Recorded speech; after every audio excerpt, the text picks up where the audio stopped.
এই video cut দাদা, এই অরিজিনাল জিএল, নদীর জিএল দাদা, কত করে বেচেন আপনি কেজি? 800 টাকা কেজি। 800 টাকা কেজি। গত বছর কত করে বেচিলেন? গত বছর বেছিলাম 800,000। আপনারা কি ডিমালা জিএল বিক্রি করছেন কিনা? করছেন। দুই একটা ছেড়ে দেওয়া যায় না দাদা? হ্যাঁ, ছেড়েও দিই।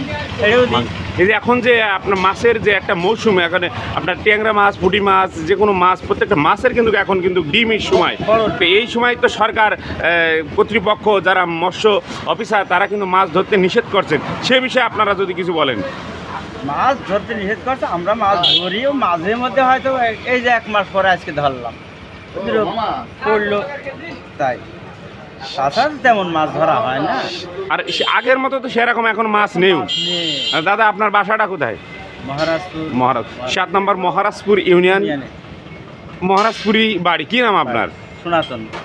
কত বছর ধরে আপনি মাছ ধরেন দাদা? কত বছর ধরে আপনি মাছ ধরতাম? ধরেন তা 20 বছর। আপনার বাবার নাম কি? নিরাপদ।